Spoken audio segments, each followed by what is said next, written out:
Hello everyone, welcome to civil centric. चलिए आज का सेशन स्टार्ट करते हैं कुछ नए क्वेश्चंस के साथ। ओके, हमारे जो क्वेश्चंस होंगे आज के वो डिपेंड करेंगे किन चीजों पे कि आपको वो जो टाइप ऑफ सेक्शन वाली चीजें थी जो समझाई थी वो क्लियर हुई या नहीं, पहली चीज। दूसरा, आपको पोजीशन ऑफ न्यूट्रल एक्सिस वाला जो कंसेप्ट सिखाया वो क्लियर हुआ या नहीं, और पोजीशन ऑफ न्यूट्रल एक्सिस के साथ जब आपको मैंने आगे जाके बताया था कि किस तरह से मोमेंट ऑफ रेजिस्टेंस हम लोग कैलकुलेट करेंगे, क्या आपको यह बात क्लियर हुई उस समय या नहीं, इसी बात पे डिपेंड करेगा आज के क्वेश्चंस को सॉल्व करने का आपका अप्रोच और एबिलिटी कि आप कर पा रहे हैं या नहीं। और ऑब्वियसली कैलकुलेशन तो एक पार्ट है ही क्वेश्चंस को सॉल्व करने का। ओके, तो स्टार्ट करते हैं हमारे आज के क्वेश्चंस को। तो देखिए, क्या आपको क्वेश्चन क्लियरली विजिबल है? मैं आपके लिए क्वेश्चन को रीड कर देता हूं। पहले हम लोग क्या करते हैं, इसको थोड़ा जूम करके आपको दिखा देते हैं। Is it clearly visible to you? Okay, question है calculate the moment of resistance of the section, use M20 grade of concrete, Fe415 grade of steel for case 1 4 numbers of. अगर आपको थोड़ा भी क्लियर नहीं दिख रहा है तो मैं इसको क्या करता हूं, थोड़ा क्लियर करने की कोशिश करता हूं। यहां पर 4 नंबर ऑफ 20 mm बार्स लिखा हुआ है, और for case 2 8 number of 25 mm bars लिखा हुआ है। केस 3 में calculate the moment of resistance limiting section and also area of steel required, use the effective cover 50 mm। ये दे रखा है, ठीक है। तो इस क्वेश्चन की मदद से मैं क्या करता हूं, पहले तो क्या करता हूं, जो गिवन डेटा है मेरे पास वो मैं क्या करता हूं यहां पर लिखने की कोशिश करता हूं। ओके, ताकि आप लोगों को डेटा समझ में आ जाए कि डेटा क्या क्या गिवन है मुझे, ठीक है। तो पहले मुझे दे रखा है कि आपको इस क्वेश्चन के अंदर मोमेंट ऑफ रेजिस्टेंस क्या करना है, कैलकुलेट करना है। ओके, कैलकुलेट करना है। तो क्या बच्चों को याद है, C इंटू लिवर आर्म और T इंटू लिवर आर्म से ही हम लोग मोमेंट ऑफ रेजिस्टेंस कैलकुलेट करते हैं, ठीक है। यही हमारे पास क्या है, अप्रोच है। COT का फॉर्मूला पता होगा, लिवर आर्म क्या होता है ये भी आपको क्लियर होगा। क्लियर? अब आप लोगों को यहां पर दे रखा है M20 दे रखा है ना, M20। पहला क्वेश्चन है इसलिए एक एक चीज लिखूंगा। कोई स्टूडेंट ऐसा हो जिसको पहले से एकदम अप्रोच आ रही हो, सॉल्व करना स्टार्ट करो वीडियो पॉज करके, ठीक है। स्पीड बढ़ा लो, जैसा आपको ठीक लगे वैसा करो, बट जो सबसे कमजोर है बच्चा होगा उसे भी साथ लेके चलेंगे। M20 लिखा है, तो M20 का मतलब क्या हो जाएगा, जो FCK का वैल्यू होगा वो 20 न्यूटन पर mm स्क्वायर दिया हुआ है, 20 न्यूटन पर mm स्क्वायर दिया हुआ है। और अगर मुझे यहां पर Fe 415 लिखा हुआ है, इसका मतलब जो Fy होगा वो 415 न्यूटन पर mm स्क्वायर, 415 न्यूटन पर mm स्क्वायर होगा। ये गिवन है। अब इस डेटा को मानते हुए एक और चीज देख लेते हैं कि यहां पर मुझे विड्थ दे रखी है, ये विड्थ दे रखी है।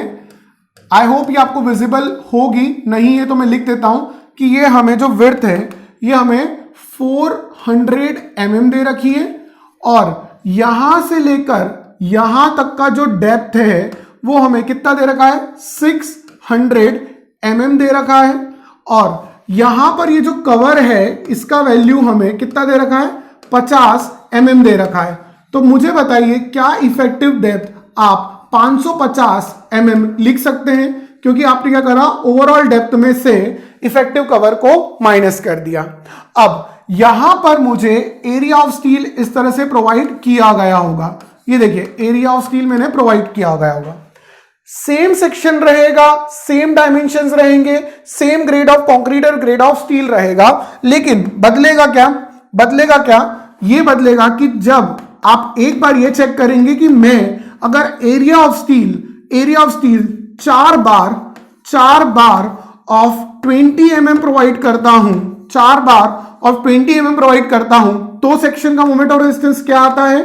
और अगर मैं AST 8 बार्स ऑफ 25 mm अगर मैं क्या करता हूं, देता हूं 8 बार्स ऑफ 25 mm देता हूं।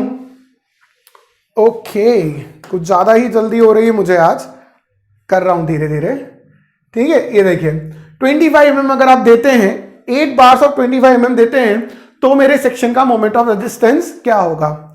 एक बात बताऊं, जब आप सच में स्टेट प्रो सीखेंगे, ई टैप सीखेंगे, तो ये सॉफ्टवेयर डिजाइन के नहीं है, एनालिसिस के हैं। ठीक है, आपका IS 456 आप उसमें ऑलरेडी सिलेक्ट कर लेते हो स्टैट प्रो के अंदर, और फिर आपको 875 part 1, 875 part 3, 875 part 4, 870 part 1, part 2, part 3, part 4, part 5 की मदद से आप क्या करते हो, लोड, ठीक है, wind load, dead load, live load select करते हो, पता करते हो कि किस रीजन में कितना आ सकता है, क्या हो सकता है, और फिर लोड लगाते हो।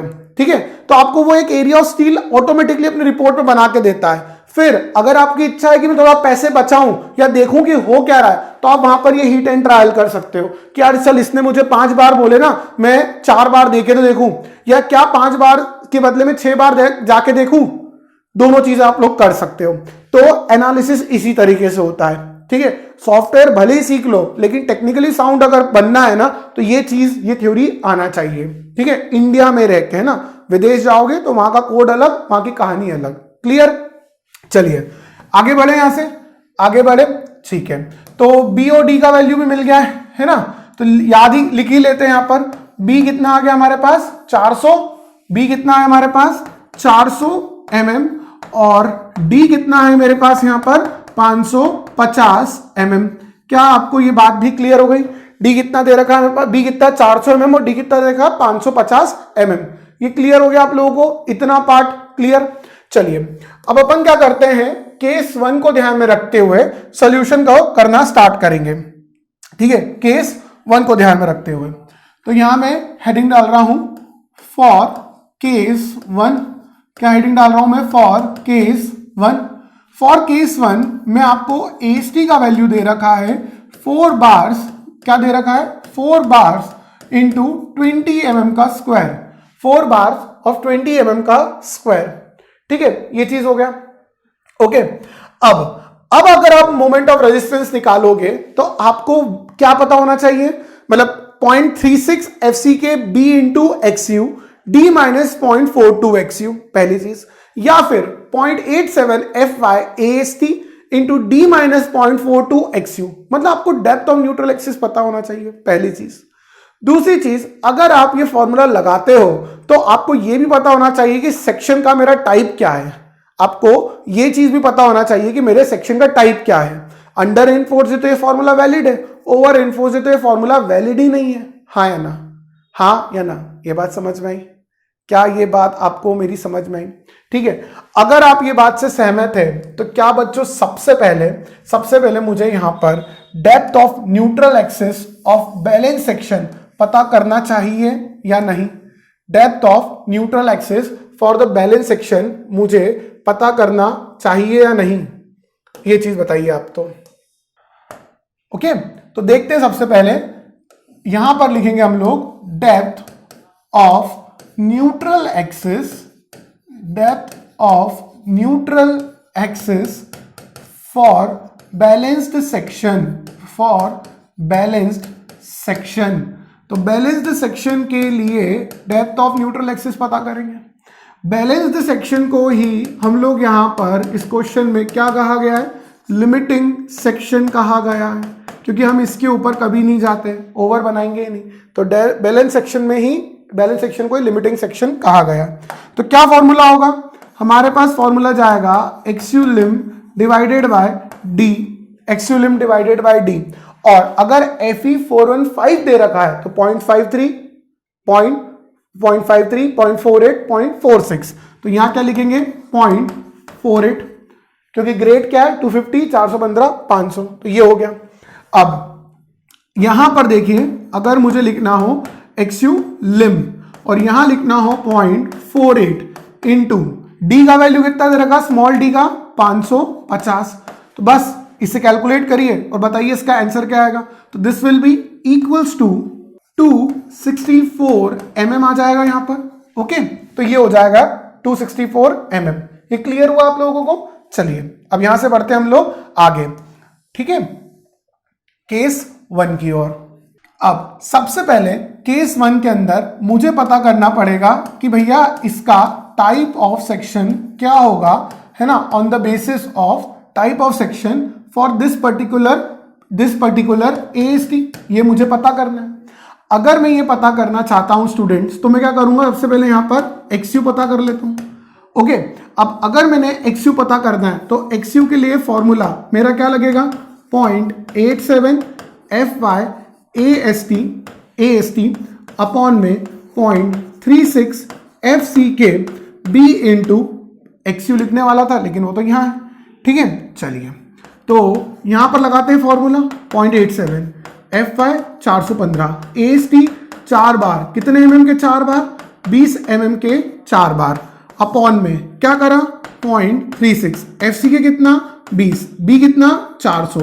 ठीक है, एक बार देख लेते हैं कहीं गलती तो नहीं कर रहे हैं, 400 लिख के कहीं गलती तो नहीं कर रहे हैं। तो क्या B इक्वल्स टू 400 लिख के गलती कर रहे हैं, नहीं, मैं तो डायग्राम में भी चेक करूंगा, नहीं कर रहे हैं।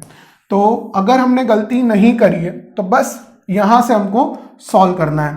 तो देखते हैं यहां से x2 का वैल्यू आएगा, it will be equals to 157.53 और ये छोटा है किससे, 264 mm से छोटा है ना, 264 mm से छोटा है। तो क्या लिख सकते हैं यहां पर, क्या लिख सकते हैं, since XU is lesser than XU lim, it means what section is under reinforced section for AST equals to 4 bars of 20 mm, 4 bars of 20 mm।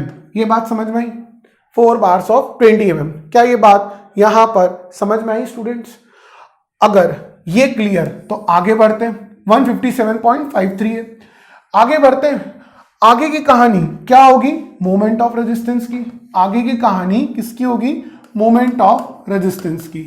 तो पहला मोमेंट ऑफ रेजिस्टेंस का फॉर्मूला क्या मिलेगा, C into lever arm, C का formula लिखते हैं 0.36 FCK B into XU D minus 0.42 XU। चलिए इस वैल्यू में, इस फॉर्मूले में वैल्यू पुट करते हैं, 0.36 FCK B क्या है 400, XU कितना है 157.53, D कितना है 550 माइनस 0.42, XU कितना है हमारे पास 157.53। ठीक है, ये चीज समझ में आ गया, 157.53, ये चीज समझ में आ गया। ठीक है, अब चाहे तो इसे कैलकुलेट कर लेते हैं, चाहे क्या भैया यही करना है, तो मोमेंट और रेजिस्टेंस कैलकुलेट कर लेते हैं। तो इसको सॉल्व करने के बाद आंसर आएगा, एंड दिस मोमेंट और resistance will be equals to 219.23 kilo newton metre, है ना। हो सकता है आपका एक बड़ा सा आंसर आया होगा, तो जो बड़ा सा आंसर आया उसका यूनिट है, उसका यूनिट है न्यूटन mm। अब न्यूटन mm को अगर आपको किलो न्यूटन में बदलना है और किलो न्यूटन मीटर बदलना है, तो इस न्यूटन के लिए 10 to the power -3 का मल्टीप्लाई होगा और इसके लिए 10 to the power -3 का मल्टीप्लाई होगा, तो किलो न्यूटन मीटर बन जाएगा। कितना आया, 219.23 किलो न्यूटन मीटर। ये बात समझ में आई। अब आपको मैंने कहा था, आपको जब मैं पढ़ा रहा था, जब मैंने आपको समझाया था कि अगर आप MOR कहां से लिखोगे, T इंटू LA की तरफ से भी लिखोगे तो ये C इंटू LA के बराबर ही होगा। आज वक्त है उस चीज को प्रैक्टिकली देखने का, मतलब न्यूमेरिकल सॉल्व करके देखने का। प्रैक्टिकली तो नहीं देख पाओगे भैया, बीम को मोड़ के घुमा के कैसे करोगे, ठीक है। तो जो ऑन पेपर हो रहा है वही वहां हो रहा है। तो कैसे लिखेंगे, 0.87 FY AST into D minus 0.42 XU। चलिए वैल्यूज पुट करते हैं, 0.87 FY into AST that is 4 bar of 20 mm का स्क्वायर, 4 बार ऑफ 20 mm का स्क्वायर। D देखिए 550 माइनस 0.42 इंटू 157.53, ठीक है 157.53। तो this MOR will be equals to 219.52 kilo newton metre आ रहा है मेरे पास। ठीक है, तो देखिए यहां पर ये 21923 था, यहां पर ये 219.52 था। अब वो कैलकुलेशन में इतना ऊंचा नीचा तो चलता है, मायने क्या लग रहा है, 219 ये मिल रहा है, मतलब ये दोनों तरफ से क्या आ रहा है, इक्वल ही आ रहा है। दोनों तरफ से क्या हो रहा है, इक्वल ही आ रहा है। ये बात समझ में आया। तो अभी हमने पहला जो AST हमें गिवन था उसके लिए क्या करा, न्यूमेरिकल को सॉल्व करा। मैं एक बार आपको स्क्रीन पे वापस से ऐसे पीछे जाते हुए दिखा रहा हूं कि हम लोगों ने क्या क्या करा। ठीक है, पहले सारा डेटा लिखा, फिर उसके बाद depth of neutral axis for the balance section हम लोगों ने कैलकुलेट करी। एक्सियल बाय डी 0.48 लिया, जिससे आंसर 264 आया। क्यों 0.48 लिया, क्योंकि ग्रेड जो है हमारा, है ना, जो हमारा ग्रेड है या यील्ड स्ट्रेंथ आ रही है वो 415 न्यूटन पर mm स्क्वायर होगी, इसके लिए हमने ये चीज यहां पर करी। अब उसी के साथ साथ केस 1 में AST जो था वो 4 बार π/4 इंटू 20 स्क्वायर के बराबर होगा। टाइप ऑफ सेक्शन पहले पता करा, टाइप ऑफ सेक्शन XU पे डिपेंड करेगा। XU के लिए C इक्वल्स टू क्या करा होगा, यहां पर XU के लिए C इक्वल्स टू T वाला कंसेप्ट लगाया होगा, उससे हमें ये फॉर्मूला मिला, उससे सॉल्व करा 157.53 mm यहां पर मेरे पास आंसर आया, जो कि 264 से छोटा है। 264 से छोटा है मतलब कि सेक्शन क्या हो गया, अंडर एनफोर्स्ड हो गया। अगर सेक्शन अंडर एनफोर्स्ड है तो MOR कैसे कराएंगे, C इंटू लिवर आर्म से लगाएंगे, C का वैल्यू और ये लिवर आर्म का वैल्यू। यहां पर 219.23 किलोमीटर मीटर आंसर आया। ये चेक करने के लिए कि क्या ये value C equals to LA से जो वैल्यू आई, क्या वही वैल्यू T इंटू LA से आ सकती है, तो T इंटू LA से वो वैल्यू निकाल ली, उससे भी आंसर 219.52 आया। हो सकता है किसी बच्चे का 23 या 2425 भी आ सकता है। मैंने जो कैलकुलेशन करी उससे मुझे 219.52 मिला, मतलब जो सिखाया था, जो पढ़ाया था वो सही है। ठीक है, ये बात क्लियर हो गई, क्या ये पार्ट क्लियर हुआ। चलिए, अब क्या आपको नेक्स्ट जो आपको केस नंबर 2 दे रखा है, बताइएगा स्टूडेंट्स मुझको ये बात कि जो आपको यहां पर केस नंबर 2 दे रखा है, क्या वो केस नंबर 2 AST है ना, AST इक्वल्स टू 8 बार इंटू π/4 इंटू 25 mm का स्क्वायर दे रखा है। क्या आपको इसके लिए भी टाइप ऑफ सेक्शन पहले पता करना पड़ेगा? क्या टाइप ऑफ सेक्शन पता करने के लिए आपको XU का वैल्यू पता करना पड़ेगा, हाँ या ना? क्या बोर्ड पे मैंने जो लिखा वो बिल्कुल सही लिखा है? Yes, I am sure about it, ये मैंने बिल्कुल सही लिखा है। तो क्या करेंगे, जल्दी से XU का वैल्यू पता करते हैं। क्या फॉर्मूला XU का, 0.87 FY AST अपॉन में क्या फॉर्मूला रहेगा, 0.36 FCK, और यहां क्या आ जाएगा, B आ जाएगा। चलिए इसको कैलकुलेट करते हैं। ओके, यहां पर इसे कैलकुलेट करते हैं। तो कैलकुलेट करा हम लोगों ने, तो कितना मिलेगा हमें, 0.87 FY 415 AST कितना मिलेगा, 8 बार्स ऑफ 25 mm मिल जाएगा, 25 mm मिल जाएगा।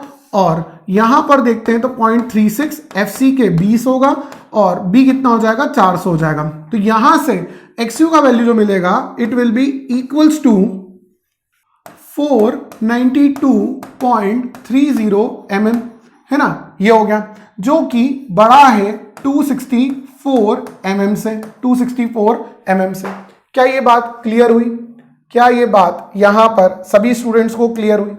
इसका मतलब for AST, okay, for AST equals to 8 bars of 25 mm, XU is 492.30 mm, okay, which is, क्या लिख रहे हैं हम लोग यहां पर, which is greater than what, greater than what, 264 mm, that is our XU lim, मतलब कि critical or limiting depth of the neutral axis. Okay, it means section is over reinforced section, over reinforced section, ठीक है, over reinforced section. ये बात समझ में आ गई क्या? ये बात समझ में आ गई? ठीक है, क्लियर? क्लियर? पार्ट क्लियर हुआ?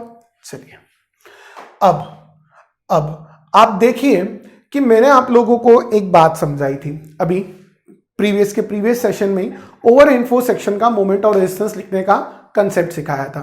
क्या बताया था कि भैया ओवर इन्फो सेक्शन के अंदर कंक्रीट मेरा पहले फेल हो जाएगा, स्टील कभी अपनी यील्ड स्ट्रेन पे, मैक्सिमम स्ट्रेन पे पहुंचेगा ही नहीं। जब स्टील कभी अपनी मैक्सिमम स्ट्रेन पे पहुंचेगा ही नहीं, फेलियर स्ट्रेन पे पहुंचेगा ही नहीं, तो स्टील यील्ड नहीं हुआ। स्टील यील्ड नहीं हुआ मतलब उसके अंदर जो स्ट्रेस का वैल्यू होगा वो 0.87 FY कभी पहुंचेगा ही नहीं, है ना। तो जो मैं फॉर्मूला लगता तो मुझे एफएस का वैल्यू पता चलेगा, तो ही मुझे क्या पता चलेगा? मोमेंट ऑफ रेजिस्टेंस पता चलेगा। मोमेंट ऑफ रेजिस्टेंस अगर मुझे पता चलेगा, उसके लिए, है ना, उसके लिए मुझे यहां पर, है ना, यहां पर ये जो मैंने 0.87 FY लिखा है, ये भी तो मेरा एक तरीके से गलत है। यहां पर भी मुझे एफएस लिखना चाहिए कायदे से देखा जाए तो, ठीक है। तो इसी कारणवश हम moment of resistance for the over reinforced section calculate नहीं करते हैं, ठीक है। ये बात क्लियर हो गया? ये बात क्लियर हो गई? ये मैं पहले भी समझा चुका हूं, इसलिए यहां पर ये सब चीजें नहीं लिख रहा हूं। ओके, क्या करेंगे ऐसे केस में वो सिखाता हूं, क्या करेंगे ऐसे केस में वो सिखाता हूं। आइए देखते हैं क्या कर सकते हैं, ठीक है। तो देखते हैं, ठीक है, देखते हैं। ओके, मैं यहां पर लिख रहा हूं as we do not accept, है ना, वी डू नॉट एक्सेप्ट, या फिर लिख सकते हैं we do not cast. Okay, we do not cast over reinforced section, over reinforced section क्यों नहीं करते हैं?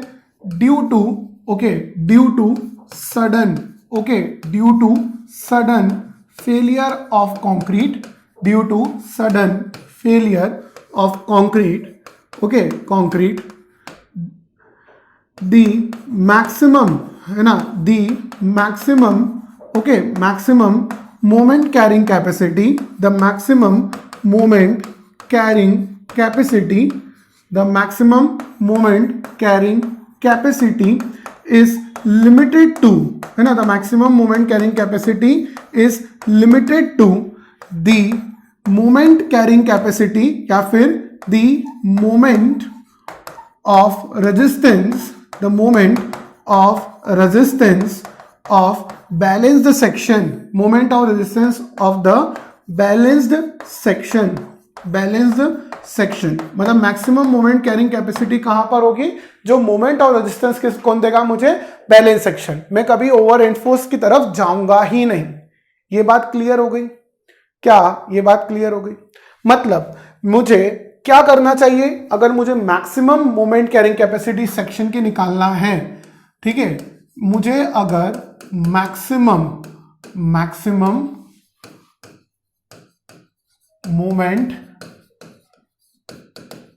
कैरिंग कैपेसिटी ऑफ सेक्शन अगर मुझे निकालना है तो ये किसके बराबर होगी? ये होगी mu लिम के बराबर होगी, ठीक है, mu लिम के बराबर होगी। ये चीज समझ में आया?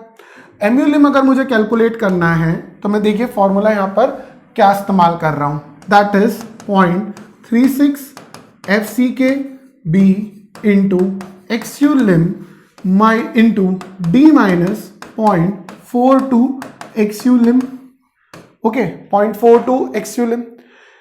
वैल्यूज पुट करते हैं, देखते क्या मिलता है हमें।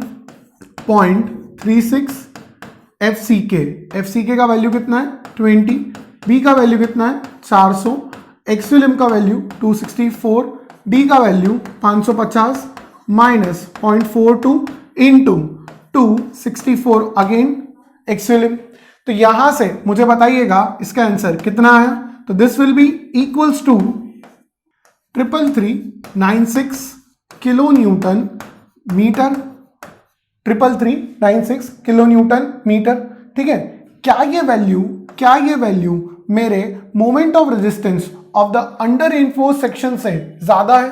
Moment of resistance of the under reinforced section से ज्यादा है। ये देखिए, मतलब लिख सकते हैं कि ये किससे ज्यादा आ रही है? 219.23 किलो न्यूटन मीटर से ज्यादा थी। यही पढ़ा है हम लोगों ने। देखिए, किसी स्टूडेंट के दिमाग में ये भी आ रहा होगा कि क्या सर, आपने अगर यहां पर एम्यूलिम लिखा है तो मैं क्या यहां पर, है ना, और फॉर Fe415 मैं यहां पर एम्यूलिम equals to 0.138 FCK BD square लगा देता तो इससे भी मुझे वही आंसर मिलता जो ये मिल रहा है। हाँ स्टूडेंट, ऐसा ही मिलता। कैसे? 0.138 FCK 20, B कितना है 400, D कितना है 550 का स्क्वायर। तो देखते हैं इसे कैलकुलेट करके क्या आंसर मिलता है। So the answer again it will be 333.96 kilo newton metre ही आपको आंसर मिलेगा। थोड़ा ऊपर नीचे कैलकुलेशन में आ रहा होगा, बट आंसर इसी के आसपास या इसी के लगभग मिलेगा। ठीक है, ये चीज क्लियर है। ठीक है, मतलब ये लगाने के बजाय मैं ये भी लगा सकता था, और इसकी जगह मैंने ये कैसे लगाया ये मैं आप लोगों को सिखा चुका हूं। ओके, ये मैं आप लोगों को सिखा चुका हूं। ठीक है, चलिए तो यहां से क्या करते हैं हम लोग देखते हैं। यहां से हम लोग क्या करते हैं, आगे की तरफ बढ़ते हैं। ओके, तो क्या मेरे क्वेश्चन के अंदर मुझे moment of resistance of the limiting section calculate करने का बोला गया था क्या? एक बार वो भी देख लेते हैं। तो आपको पता होगा कि हाँ सर बोला था। ये देखिए, क्या हमें यहां पर केस 3 में calculate the moment of resistance of limiting section बोला था। ठीक है, एक और चीज बोली थी कि एरिया ऑफ स्टील भी निकालना है which is required. Area of steel भी निकालना है which is required for the limiting section ये भी बोला है। तो चलिए यहां से हम लोग क्या करते हैं, आगे की तरफ बढ़ते हैं। ओके, क्या किसी स्टूडेंट के दिमाग में ऐसा है कि चलिए अब मुझे यहां पर AST निकालना है। अब मुझे यहां पर निकालना है AST निकालना है फॉर लिमिटिंग सेक्शन। ओके, तो कितने तरीके से मैं AST निकाल सकता हूं? पहली बात है ना, पहली बात देखिए, C into lever arm is equals to T into lever arm होता है। T इंटू लिवर आर्म होता है, ये सबको पता है। अब अगर आपको C इंटू लिवर आर्म की वैल्यू दैट इज 333.96 है ना किलो न्यूटन मीटर अगर पता है, अगर आपको ये बात पता है तो आप T इंटू लिवर आर्म के इक्वल रख सकते हो। और T इंटू लिवर आर्म में 0.87 F5 और इसकी जगह लिख देना AST की जगह लिख देना AST लिम इंटू D माइनस 0.42 XU लिम, यहां लिख सकते हो 0.42 XU लिम, यहां पर ऐसा लिख सकते हो। तो इससे क्या होगा, XU लिम आपको पता है 264, आपको F5 पता है, D पता है, AST लिम आपको यहां से मिल जाएगा। AST लिम आपको यहां से क्या हो जाएगा, मिल जाएगा। पहला तो एक तरीका ये हो सकता है। दूसरा तरीका जो मुझे आसान लगता है वो होगा इस तरीके से कि आप क्या करिए, बैलेंस सेक्शन के लिए भी C इक्वल्स टू T होगा। तो बैलेंस सेक्शन के लिए C का वैल्यू 0.36 FCK है ना, B इंटू XU लिम होता है। ओके, और T के लिए 0.87 FY AST लिम होता है T के लिए। तो यहां से आप क्या करिए, XU लिम की वैल्यू पुट कर दीजिए, आपको यहां से क्या निकल जाएगा, AST लिम का आप कैलकुलेशन कर सकते हैं। तो AST लिम के लिए देखिए क्या लिखेंगे, 0.36 FCK की जगह 20 और B की जगह 400, XU लिम की जगह 264 अपॉन में क्या आ जाएगा 0.87, FY की जगह 415 और फिर AST यहां से निकालना है। तो देखते हैं AST का वैल्यू आएगा, this will be equals to 2105.85 mm का स्क्वायर, ये मिलेगा। ठीक है, देखते हैं। अब एक बार चेक करते हैं, मैंने ऐसा बताया था आपको कि AST जो लिम होता है वो AST of under reinforce section से बड़ा होना चाहिए। तो AST of under reinforce section 4 into π/4 into 20 square था, ये कितना आएगा, चलिए देखते हैं एक बार। This will be equals to 1256.03 mm square, ये देखिए मिला आपको यहां पर। ठीक है, ये मिला आपको। तो क्या ये आपका इससे बड़ा है? तो AST लिम भी AST से बड़ा आया, मतलब सेक्शन अंडर रेनफोर्स सेक्शन ही बना हुआ है। ठीक है, ये बात क्लियर हुई।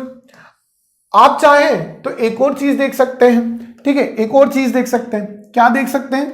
आप यहां पर क्या करिए, MOR वापस से कैलकुलेट करिए, T इंटू लिवर आर्म से MOR कैलकुलेट कर लीजिए। तो T इक्वल्स टू कितना होगा? 0.87 FY AST लिम इंटू D माइनस 0.42 XU लिम, D माइनस 0.42 XU लिम। देखते हैं यहां पर, ये हो जाएगा 0.87, FY कितना हो जाएगा 415, AST लिम कितना हो जाएगा 2105.85 है ना, D कितना हो जाएगा 550 माइनस 0.42 और XU लिम की जगह 264 लिख सकते हैं। ठीक है, आप इसे कैलकुलेट करेंगे तो आपको इसका आंसर मिलेगा 333.87 किलो न्यूटन मीटर। ठीक है, जो कि ऑलमोस्ट इक्वल है 333.96 के ऑलमोस्ट इक्वल है। ठीक है, 333.96 के ऑलमोस्ट इक्वल है। ठीक है, ये बात क्लियर हुई। तो जितनी भी चीजें हमको इस क्वेश्चन में बोली थी वो सारी आप लोगों ने क्या कर ली है, कैलकुलेट कर ली है। ठीक है, क्या इतना बड़ा क्वेश्चन गेट में आएगा? नहीं, बिल्कुल नहीं आएगा। क्या इसमें से कोई पार्ट आ जाएगा? बिल्कुल आ सकता है, बिल्कुल आ सकता है। ठीक है, तो मेरा इस क्वेश्चन को कराने का जो तरीका था, पहली चीज वो आपको लग रहा होगा बहुत बड़ा, आप एक एक चीज लिख रहे हो, बार बार बोल रहे हो। दोस्त, पहला क्वेश्चन है, अगर ध्यान से देखोगे ना तो analysis of singly reinforced beam, analysis of singly reinforced section जो पढ़ा है ना हम लोगों ने, वो पूरी यूनिट इस क्वेश्चन के वो पूरी यूनिट इस क्वेश्चन में आ गई है। तो उसको पढ़ने में अगर 2-2.5 घंटे लगे थे तो इस क्वेश्चन को सॉल्व करने में आधा घंटा तो लगा। लेकिन क्या ये मानते हो कि अगर ये क्वेश्चन सॉल्व कर सकते हो तो वो 2-2.5 घंटे की थ्योरी याद है? ठीक है, समझे कि क्यों यहां पर हम आप लोगों को एक्स्ट्रा दे रहे हैं? ताकि आप लोगों का थ्योरी के साथ साथ न्यूमेरिकल के ऊपर भी उतना ही अच्छा अप्रोच बने। क्लियर हो गई बात? अब इतना बड़ा क्वेश्चन गेट में आने से रहा, इसका एक पार्ट आएगा। ठीक है, किस तरह से आएगा वो हम PYQs में भी देखेंगे और जो मैं आपको अपनी तरफ से दे सकता हूं एक्स्ट्रा उसमें भी देखेंगे। आई गेस आपको एक क्वेश्चन पूरा अच्छे तरीके से समझ में आया होगा।